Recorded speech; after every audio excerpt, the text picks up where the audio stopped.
You're nothing but a gold digger who trapped my son." My mother-in-law said it loud enough for 3 tables to hear. The sommelier froze mid-pour. The entire dining room went silent. My husband Jake turned white.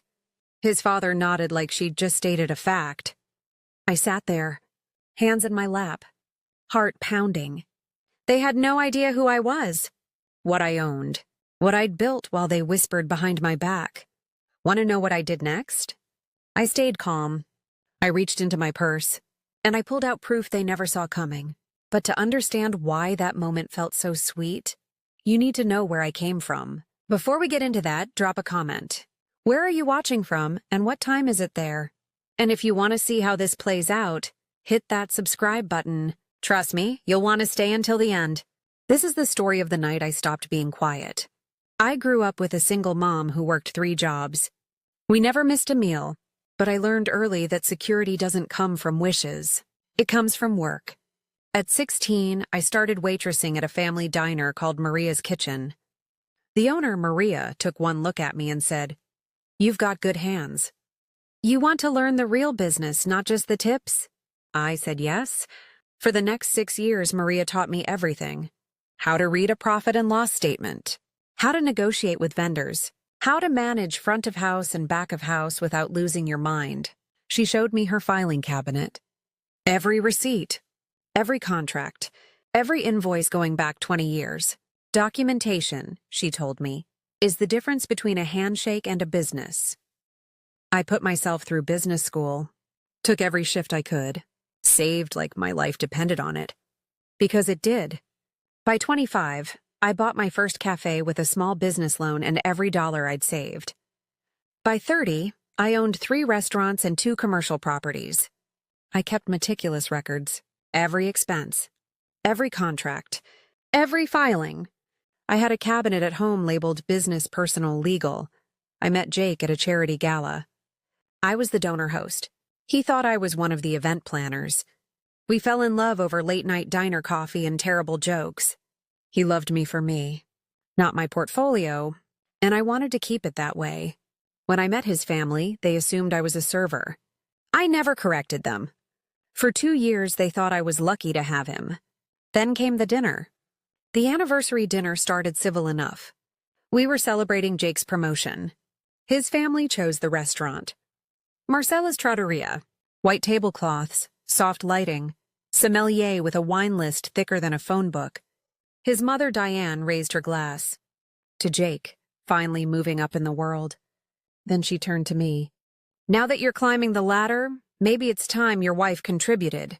Financially, I mean." I felt Jake tense beside me. His father, Robert, nodded. Traditional values. A man provides, but a partnership should be mutual. Wouldn't you agree? I smiled, stayed quiet. Diane leaned in. Her voice was sugar and venom. "Honey, we know your background. You came from nothing. We're not judging, but let's be honest. You saw an opportunity." Jake cut in. "Mom, that's not—" She held up a hand. "Jake, sweetheart, you're too kind. That's why you need us to protect you." Robert pulled out his phone. "I know a good prenup lawyer." "Well, post-nup in this case. It's not too late." Jake's sister smirked from across the table. Diane's smile didn't reach her eyes. "If you respect this family, you'll sign. Protect what's ours." The sommelier stood 3 feet away, pretending not to hear. That's when she said it. "You're nothing but a gold digger who trapped my son." The room stopped. I excused myself to the restroom. My hands were shaking. I gripped the marble counter and stared into the mirror. For a second, I saw that 16-year-old girl scrubbing floors at the diner. The one who didn't belong. The one people underestimated. Jake's family had everything I didn't. Old money, legacy, country club memberships. Connections that opened doors before you even knocked. And I had what? Grit and a filing cabinet? I thought about walking out, letting Jake handle it, disappearing from their orbit and never looking back. My phone buzzed. A text from Diane. "We've already contacted our attorney. This isn't personal. It's protection." I checked the timestamp. 3 days ago, they'd planned this. The dinner. The ambush. The public humiliation. I opened my phone's files folder. My LLC documents were right there. I could end this in 10 seconds. But part of me hesitated. What if showing them made it worse? What if they turned it into something ugly? What if staying silent was safer? I closed the folder. Then I thought about Maria, about every receipt she'd ever kept. Every fight she'd won because she had proof. I opened the folder again. I wasn't that scared 16-year-old anymore. And I wasn't going to let them rewrite my story. I walked back to the table. Diane was mid-sentence, telling the waiter to split the check. Since we're all adults here. I sat down. Calm, quiet. I pulled out my phone, opened the document, and slid it across the table to Diane. She squinted at the screen. What is this supposed to be? Read it, I said. Her eyes scanned the page. Confusion, then shock. Jake leaned over. His jaw actually dropped. Babe, you own Marcella's? I nodded. The table went silent. Robert grabbed the phone. This is a joke. Photoshop or something. I looked at the waiter, who'd been standing nearby the whole time. He smiled, topped off my wine. Ms. Castellano, he said, loud enough for the neighboring tables to hear. Is there anything else you need this evening? Diane's face cycled from white to red. Jake stared at me. Not angry, just stunned. His sister put her phone down. I took a sip of wine. That's receipt number 1, I said. I have 2 more. Robert opened his mouth. Closed it, opened it again. You've been hiding assets from our son? I smiled. No, I've been running a business. There's a difference. The look on Diane's face was worth every silent year. Diane didn't apologize. Instead, she pivoted. So you've been hiding assets from our son. That's worse than being a gold digger. That's financial dishonesty. Robert jumped in. In this state, that's grounds for divorce. Non-disclosure of marital property. Jake finally raised his voice. Mom, stop. I knew she had a career. I didn't ask for details because I trusted her. Exactly, Diane snapped. You're too trusting. That's why you need us. She pulled out her own phone. Started typing. I'm texting our lawyer right now. And our accountant. If you've been funneling money, hiding income, we'll find it. Robert nodded. Forensic audit. Full disclosure. It's for your protection, son. Jake looked at me. His eyes were apologetic. But he didn't stop them. Diane kept going. And if you think we're going to let this slide, you're wrong. Our entire social circle will know. We protect the family name. His sister was recording on her phone now, smiling. I felt the eyes of every table on us. The stakes had just escalated from embarrassment to war. Reputational warfare, legal threats, public humiliation. They wanted to bury me. I took another sip of wine. Let them think they were winning. Because I hadn't even started yet. Are you done? I asked. Diane's eyes narrowed. Not even close. I set down my glass. Good, neither am I. I opened my phone again. This time I pulled up my banking app. Portfolio summary, linked accounts, total assets under management, 3 restaurants, 2 commercial properties, 1 catering company, valuation, $8.4 million. I turned the screen toward Robert. He went pale. Diane grabbed the phone out of his hand. This is fake. You can fake screenshots. I reached into my purse. Pulled out a folder I'd brought just in case. Inside, printed copies. Property deeds. Tax return summaries redacted but official. A letter from my wealth manager dated 4 days ago. I slid the folder across the table. Feel free to verify. My attorney's card is clipped inside. Diane's hands actually trembled as she flipped through the pages. Robert said nothing. Jake leaned over. Read the first page. Then the second. Babe, he whispered. Why didn't you tell me? I wanted you to love me, I said. Not my money. His sister stopped recording. Deleted the video. I looked at Diane. Still want that forensic audit? I can recommend someone. I use her twice a year. Diane closed the folder. Her face was a mask. But I saw it. The exact moment she realized she'd lost. Jake looked at his mother. Why? He asked. Why tonight? Why the setup? Diane said nothing. But I'd done my homework. 2 months ago, Jake's trust fund matured. The one his grandfather left him. Robert managed it. Jake never asked questions. He doesn't care about money. But I noticed the payout was 30% smaller than it should have been. So I hired a financial advisor, discreetly, just to review the public filings. Turns out, Robert had borrowed against the trust, used it as collateral for his own investment losses. The money wasn't gone, but it was tied up. And he needed Jake to look financially vulnerable so no one would ask where the funds went. The gold digger narrative was a smokescreen. Blame the wife. Make her the thief. Distract from the real problem. I pulled one more page from my folder. Trust disbursement schedule. Expected payout versus actual. I slid it to Jake. He read it. Then looked at his father. Dad? Robert's silence was the only answer he needed. Diane's motive was simpler. Protect Robert. Protect their image. Burn me to save themselves. I looked at them both. I wasn't the thief, I said quietly. You were. Now I knew exactly what to do. I stood up. The entire restaurant was still watching.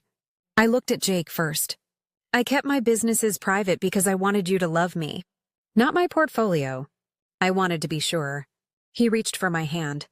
I let him take it. Then I turned to Diane and Robert. But you've made something very clear tonight. In this family, money is the only language you respect.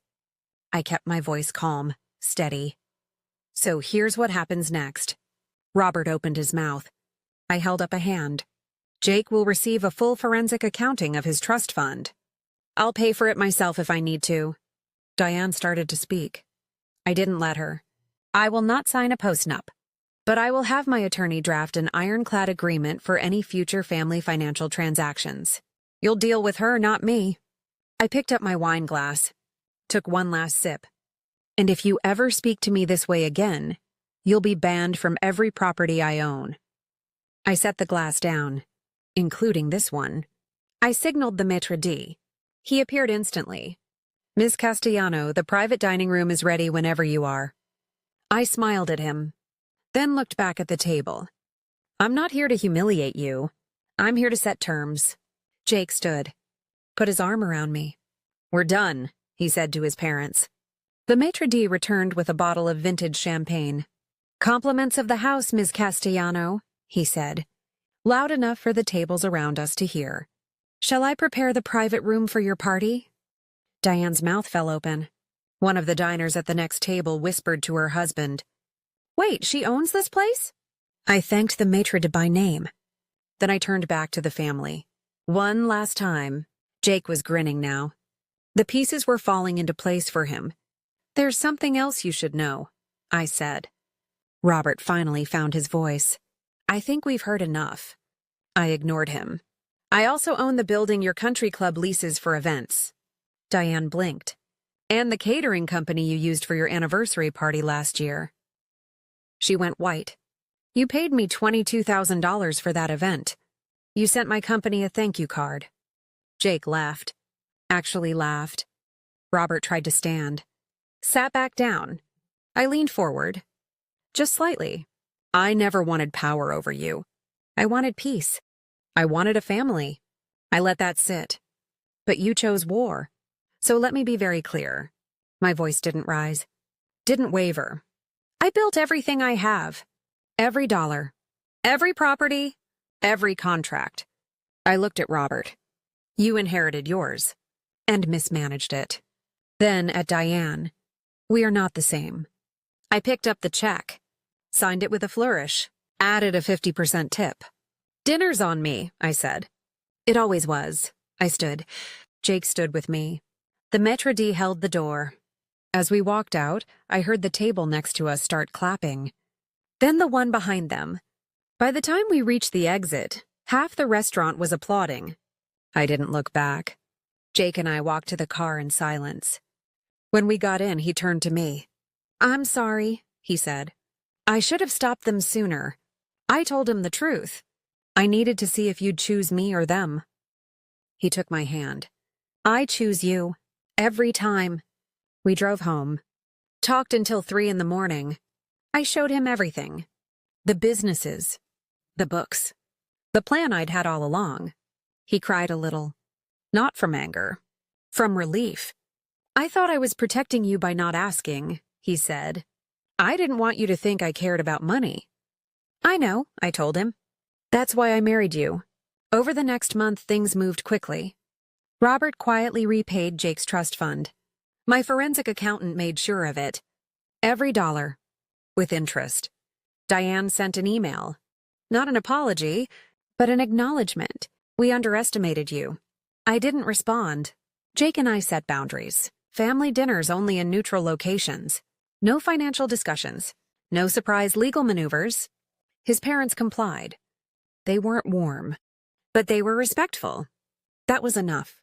I expanded my business, opened a 4th location, donated part of the profits to a culinary scholarship fund for low-income students. I named it after Maria. At the ribbon cutting, a 17-year-old girl told me she was the first in her family to go to culinary school. I saw myself in her eyes. Jake started asking my advice on investments. We became true partners, equal in every way. I never posted about the dinner, never weaponized it online, but the story spread anyway. Through the family, through the country club. I didn't care. I built my empire in silence. I protected it the same way. Here's what I learned. Dignity doesn't require an audience, but documentation does. Respect isn't given. It's commanded. By results, not words. And real gold? It never needs to announce itself. If you've ever been underestimated because of where you came from, drop your story in the comments. I read every single one, and if this resonated, subscribe.